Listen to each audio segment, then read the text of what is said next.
Hello friends, Gayatri క్రియేషన్కు స్వాగతం. గాయత్రి క్రియేషన్లో ఈరోజు మనం కృష్ణావతారం 9వ భాగం గురించి చెప్పుకోబోతున్నాం. ఈ భాగంలో కంసుడి ఆహ్వానం గురించి తెలుసుకుంటున్నాం. కృష్ణుడికి యవ్వనం సంప్రాప్తమైంది. అతని అందము, బలము రేపల్లెలోని స్త్రీలందరినీ సన్మోహింపజేశాయి. అతను వేణు ఊదితే వాళ్లకు మతులు పోయేవి. తల్లిదండ్రులు, భర్తలు, బంధువులు చివాట్లు పెడుతున్నా లక్ష్య పెట్టక వాళ్ళు వేణునాదాన్ని బట్టి మందలుగా అతని దగ్గరికి పోయేవాళ్ళు. అతనితో విచ్చలవిడిగా విహరించేవాళ్ళు. ఈ ఆడమూకను వెంట వేసుకుని కృష్ణుడు నృత్యాలు చేసేవాడు, పాటలు పాడేవాడు, యమునలో జలక్రీడలాడేవాడు, దాగుడుముతల్లాంటి ఆటలాడేవాడు. కృష్ణుడు వారితో అహోరాత్రులు ఇలాంటి క్రీడల్లో గడపసాగాడు. ఒకనాటి అర్ధరాత్రి చుట్టూ వలయంగా గోపికలను నిలిపి మధ్య తానుండి ఆటల వేడుకలో ఉండగా అరిష్టుడనే రాక్షసుడు ఒక బలమైన ఆంబోతు రూపం ధరించి పెద్దగా రంకెలు పెడుతూ కృష్ణుణ్ణి ధ్వంసం చేయటానికి వచ్చాడు. ఆ ఆంబోతు ఆకారము, అది పెట్టే భయంకరమైన రంకెలు చూసి గోపికలు భయపడి కళ్ళు మూసుకొని కృష్ణుని చాటుకు వెళ్ళారు. భయపడొద్దని కృష్ణుడు గోపికలకు ధైర్యం చెప్పి మీదికి వస్తున్న ఆంబోతు కొమ్ములు 2 గట్టిగా పట్టుకొని కదలకండా చేసి బలంగా దాని మెడ నిలిపి ఒక్క తోపు తోశాడు. నోట ముక్కుల రక్తం కక్కుతూ ఆ ఆంబోతు చచ్చిపడిపోయింది. అప్పటికి గోపికలకు ధైర్యం వచ్చి అతన్ని చుట్టుముట్టి ప్రశంసించారు. ఇక్కడ కృష్ణుడు ఇలా ఉంటే మధురలో కంసుడు నిత్యం చేస్తున్నాడు. అతని మనసంతా వికలమైంది, జీవోత్సవంలాగా తయారైనాడు. ఒకనాడతను తన సభాభవనానికి ఉగ్రసేనుణ్ణి, వసుదేవుణ్ణి, సత్యకుణ్ణి, అందకుణ్ణి, కంపకుణ్ణి, ధారుకుణ్ణి, విప్రుణ్ణి, భట్టుణ్ణి తదితర యాదవులందరినీ అలాగే భోజ ప్రముఖులను పిలిపించి ఇలా అన్నాడు. మీరందరూ గొప్ప మేధావులు, జ్ఞానులు, ఎలాంటి సమస్యనైనా పరిష్కరించగలవారు, నాకు ఎంతో మేలు చేయాలని దృష్టి కలవారు. అయినప్పటికీ నాకు ఇప్పుడు ఒక పెద్ద ప్రమాదం వచ్చి పడినా ఏ కారణం చేతనో మీరు చూస్తూ ఉండిపోయారు. నందగోపుడికి పుట్టిన కృష్ణుడనేవాడు నన్ను నిర్మూలించటానికి సిద్ధంగా ఉన్నాడు. వాడు అశ్రద్ధ చేసిన జాడ్యంలాగాను, గాలికి తోడైన మేఘంలాగాను, విషవృక్షంలాగాను దినదినము అభివృద్ధి పొందుతున్నాడు. వాడెలాంటి అంశతో పుట్టినది ఎంత ఆలోచించినా అంతుపట్టకుండా ఉంది. ఏ దేవత అంశతో పుట్టాడేమోనే అనిపిస్తుంది.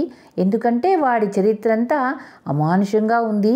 చెబుతా వినండి అని కంసుడు వారితో కృష్ణుడి యొక్క పనులను గురించి చెప్పసాగాడు. సరిగా కళ్ళు తెరవని దశలో పూతను చంపాడు.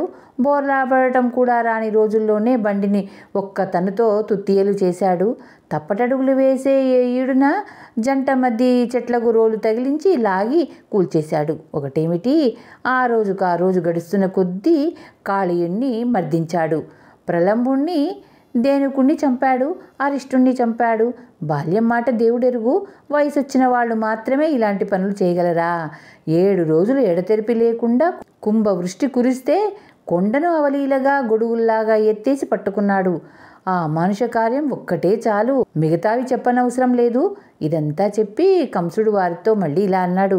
ఇక మిగిలి ఉన్న రాక్షసుడు కేసి ఒకడే. కేసి కూడా కృష్ణుని చేత చచ్చాడనుకుంటే ఆ తర్వాత వచ్చేది నా వంతే. చంప మరిగినవాడు నన్ను మాత్రం విడిచిపెడతాడా? వట్టిది. కృష్ణుడే అనుకుంటే వాడంతట వాడు వాని అన్న బలరాముడు ఒకడున్నాడు. అసలు జరిగిందేమిటో నారదుడు నాకు చెప్పాడు. దేవకీదేవి అర్ధరాత్రి వేళ కొడుకును కంటే ఈ వసుదేవుడు వాణ్ణి తీసుకుపోయి నందగోపుడి భార్య పక్కలో పెట్టి ఆమె కన్నా ఆడపిల్లని తెచ్చి తన భార్య పక్కలో పెట్టాడు. అది కూడా నాకు అందకుండా ఆకాశానికి ఎగిరి వింధ్యవాహిని దేవత అయి కూర్చుంది. ఇంతకాలంగా అయిన వాడల్లే నటిస్తూ వసుదేవుడు నాకింత ద్రోహం చేస్తాడు అని నేను అనుకోలేదు. నేను ఎంత మర్యాద చేశానో నాకంత గొప్ప ద్రోహం చేశాడు. తర్వాత కంసుడు వసుదేవుడి కేసి తిరిగి, నీ ఆలోచన నాకు తెలుసు. నీ కొడుకు చేత నన్ను చంపించి వాణ్ణి మధురకు రాజుని చేసి ఈ రాజ్యానికి రాజు అవుదాం అనుకుంటున్నావు కదా. కానీ నీకొకటి తెలీదు. ఇంద్రుడే వచ్చి నన్నేమీ చెయ్యలేడు. అక్కడే భ్రమపడ్డావు. చక్రవర్తి అంశలో పుట్టాను. చిన్నతనం నుంచి మా తండ్రి దగ్గర పెరిగావు. మా చెల్లెల్ని పెళ్ళాడి యాదవులందరికీ గురుస్థానం అయినావు. అలాంటి నీచమైన పని చేస్తావా నీవు? నీ పాతకం నీకే ఉండని. నేను నిన్ను చంపను. బంధుమిత్ర బ్రాహ్మణ హత్యలు చేసిన వాణ్ణి కాను, చెయ్యను కూడా. నిన్ను వెళ్ళగొట్టొచ్చు, కానీ అది కూడా చెయ్యను. నీ అంతటా నువ్వే పోతే పో, ఉంటే ఉండు అన్నాడు. తర్వాత కంసుడు భోజవంశం వాడైన అక్రూరుడి కేసు తిరిగి, నేను ఈ ఏడు నా ధనస్సుకు గొప్ప ఉత్సవం చేయబోతున్నాను. దానికి ఎక్కడెక్కడి రాజులు వస్తారు. చాలా రోజుల పాటు విందు చేయవలసి ఉంటుంది. గోకులం నుంచి పుష్కలంగా పెరుగు, పాలు, నెయ్యి, అడవి తేనె కావాల్సి వస్తుంది. అందుచేత నువ్వు గోకులానికి వెళ్ళి ఇవన్నీ వచ్చేట్టు ఆజ్ఞయ్యి. తిరిగి వచ్చేటప్పుడు నందగోపుణ్ణి అతని కుటుంబాన్ని వెంటబెట్టుకునిరా. నా మేలల్లైన బలరామకృష్ణులను చూడాలని నాకు మహావేడుకగా ఉంది. వాళ్ళు బలవంతులట. నేను తమను చూడాలని ఉవ్వుళ్ళు ఊరుతున్నానని నమ్మకం కలిగేలాగా చెప్పి వాళ్ళని వెంటబెట్టుకరా. నా దగ్గర 2 మేటి మల్లులున్నారు. వీళ్లకు వాళ్లకు పోటీ పెట్టి వాళ్ళ బలపరాక్రములు ఎలాంటివో చూస్తాను. వాళ్ళిద్దరినీ తెచ్చావంటే నాకు మహోపకారం చేసిన వాడవవుతావు. వసుదేవుడేమన్నా చెవిలో ఊరుతున్నాడేమో, అదేమీ వినిపించుకోకు. నువ్వు వెంటనే బయలుదేరు అన్నాడు. కంసుడి పరివారంలో కృష్ణుడు భగవంతుడి అవతారంగా భావించేవారు చాలామంది ఉన్నారు. వారిలో అక్రూరుడొకడు. కృష్ణుడిని కళ్ళారా చూసి తరించే అవకాశం దొరికినందుకు లోపల పొంగిపోతూ అక్రూరుడు కంసుడి వద్ద సెలవు పుచ్చుకొని అప్పటికప్పుడే రథమెక్కి రేపల్లకు బయలుదేరాడు. మొత్తం మీద కంసుడు వసుదేవుణ్ణి గురించి అంతమంది మధ్య అలా మాట్లాడడం పెద్దలందరికీ కర్ణ కఠోరం అనిపించింది. వారిలో వృద్ధుడైన అందుకుడనే యాదవుడు నిర్భయంగా ముందుకు వచ్చి కంసుడితో ఇలా అన్నాడు. నువ్వన్న మాటలు రాజోచితమైనవి కావు. ముందు వెనక ఆలోచించకుండా పెద్దవాడిని పట్టుకొని ఎంతెంత మాటలు అన్నావు. ఇలాంటి ప్రవర్తనతో నీ తల్లిదండ్రులకు, వంశానికి తీరని కళంకం తెచ్చావు.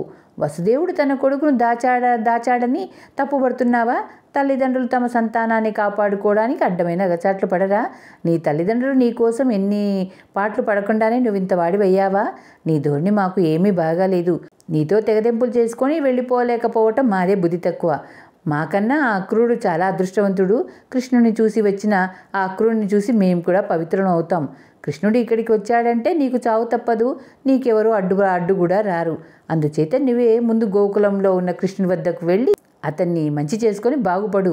అందకుడు ఇలా అనేసరికి పట్టరాని కోపం వచ్చి కంసుడు చివాలను లేచి వెళ్ళిపోయాడు. మిగిలిన వారు కూడా తమ తమ ఇళ్లకు వెళ్ళిపోయారు. అక్రూరుడు ఇంకా గోకులం వెళ్ళక పూర్వమే కంసుడు కేసి అనే రాక్షసుని బృందావనానికి పంపాడు. గుర్రపు మూపు గల ఆ రాక్షసుడు బృందావనం చేరి అక్కడి అరణ్యంలో మేతలు మేసే పశువులను, గోవులను కాసేవారిని నాశనం చేసాగాడు. ఆ గుర్రాన్ని భయంకరమైన దాని అవతారాన్ని చూసి గోకులానికంతటికీ దడ పుట్టుకొచ్చింది. ఆ గుర్రం పశువుల కండలు చీల్చి తినేది, వాటి రక్తం తాగేది. అది అరణ్యంలో ఎక్కడా ఒక్క మృగం లేకుండా చేసి గోపకుల నివాసాలకేసి వచ్చింది. దాన్ని అంత దూరంలోనే చూసి గోకులంలో వాళ్ళు కృష్ణుని శరణొచ్చారు. కృష్ణుడు వాళ్లకు భయపడవద్దని చెప్పి చప్పట్లు చరుస్తూ గట్టిగా కేక పెట్టి కేసిని కవ్వించాడు. ఇలా కవించడం చూసి గుర్రానికి చాలా పౌరుషం వచ్చింది. కృష్ణుడి చేతిలో ఎలాంటి ఆయుధం లేకపోయేసరికి దాని పౌరుషం రెట్టింపైంది. అది పెద్దగా నోరు తెచ్చి దంతాలను భయంకరంగా బయటపెట్టి పెద్ద పెట్టున సకిలిస్తూ కృష్ణుడి వైపుకి వచ్చింది. అది వెనుక కాళ్లపై నిలబడి ముందు కాళ్ళెత్తి తనపైన దూకబోతే కృష్ణుడు ఒడుపుగా పక్కకు తప్పుకొని చప్పున తన చెయ్యి దాని నోట దూర్చి దాని నాలుక మొదలంటా పట్టుకున్నాడు. వెంటనే గుర్రం ఆట కట్టింది. అది కృష్ణుడి పట్టు తప్పించుకోలేక, అతన్ని కరవలేక, ఇంకేమీ చెయ్యలేక కాళ్ళు నెలకేసి తాటిస్తూ గుడ్లు వెళ్ళబెట్టి అతి హీన స్థితిలో పడిపోయింది. కృష్ణుడు దాని నాలుక పెకిరించి, కంఠం చీల్చి, పళ్ళు రాల్చి, దాని డొక్కలో చెయ్యి దూర్చి కెలికి మహాదారుణంగా చంపేశాడు. గోకులంలో వాళ్ళంతా పెద్ద నిట్టూర్పులు విడిచారు. అందరూ చుట్టూరా చేరి అతన్ని ఎంతగానో అభినందించారు. గోపికలు పూలదండలు తెచ్చి కృష్ణుడి మెడలో వేశారు. అప్పుడు నారదుడు అదృశ్యంగా ఆకాశంలో ఉండి తన పేరు చెప్పుకొని కృష్ణుడితో, నాయనా, కలహప్రియుణ్ణి నేను నీ యుద్ధం చూడడానికి ప్రత్యేకంగా దేవలోకం నుంచి వచ్చాను. నువ్వు చూపిన ఈ పరాక్రమం ఇంద్రుడికి చెల్లు, శివుడికి చెల్లును, మరెవరికీ సాధ్యం కాదు. ఆ ఇంద్రుడి అయినా ఎదుర్కోలేని ఈ కేసిని సునాయాసంగా చంపేశావు. వీడిని చంపినందుకు నువ్వు కేశవుడు అనే పేరుతో ప్రసిద్ధుడవుతావు అని చెప్పి వెళ్ళిపోయాడు. ఈ లోపల అక్రూరుడు మొదల నుంచి మేలైన గుర్రాలను పూంచి రథంలో బయలుదేరి ఎక్కడా ఆగకుండా సాయంకాలం వేళకు రేపల్ల చేరవచ్చాడు. సూర్యాస్తమై చీకట్లు కమ్ముతూ ఉండగా వాటిని చెదరగొడుతూ చంద్రుడు ఉదయించాడు. గోకులం సందడిగా ఉంది. ఎక్కడ చూసినా వేల కొద్ది గోవులు, గోపకులు వాటిని పేర్లు పెట్టి పిలుస్తున్నారు. పాలు పితికే ధ్వనులు వినబడుతున్నాయి. ఇలా కోలాహలంగా ఉన్న గోకులం మధ్య అక్రూరుడు రథాన్ని తోలుకొచ్చి అంత దూరాన్న బలరామకృష్ణులను చూసి పరమానందభరితుడైనాడు. అతను చప్పున కృష్ణుని సమీపించి తన గోత్రనామాలు చెప్పుకొని కృష్ణుడి పాదాలకు నమస్కారం చేశాడు. కృష్ణుడు అతన్ని లేవనెత్తి కౌగలించుకొని కుశల ప్రశ్నలు వేసి బలరాముడి వెంట అతన్ని తన ఇంటికి తీసుకుపోయాడు. అక్రూరుడి కోరిక మీద నందగోపుడు మొదలైన పెద్దలందరూ అతని వద్దకు వచ్చారు. వారితో అక్రూరుడు ఇలా అన్నాడు: కంస మహారాజు తన ధనువుకు గొప్ప ఉత్సవం తలపెట్టాడు. మీరందరూ మీరు చెల్లించవలసిన కప్పాలు తీసుకువచ్చి చెల్లించండి. విందులకు గాను నేతులు మొదలైనవి తీసుకురండి. ఈ ఉత్సవానికి ఈ బలరామకృష్ణుడు కూడా రావాలని కంస మహారాజు మహావేడుకగా పడుతున్నాడు. మీరు వెంటనే ప్రయాణం కండి. నేను మీ ఇద్దరిని రథం మీద తీసుకొని బయలుదేరుతాను అన్నాడు. ఈ విధంగా బలరామకృష్ణులు మధురకు బయలుదేరినారు. ధన్యవాదాలు. చివరిగా మీకో మాట, నా ఛానల్లోని కథలు మరియు వంటలు మీకు నచ్చినట్టయితే ఓ లైక్ చేయండి. మీ బంధువులకు, స్నేహితులకు, తెలిసిన వాళ్లకు షేర్ చేయండి. మరిన్ని టేస్టీ వంటల కోసం, మరిన్ని మంచి మంచి కథల కోసం గాయత్రి క్రియేషన్ను సబ్స్క్రైబ్ చేసుకోండి. ధన్యవాదాలు.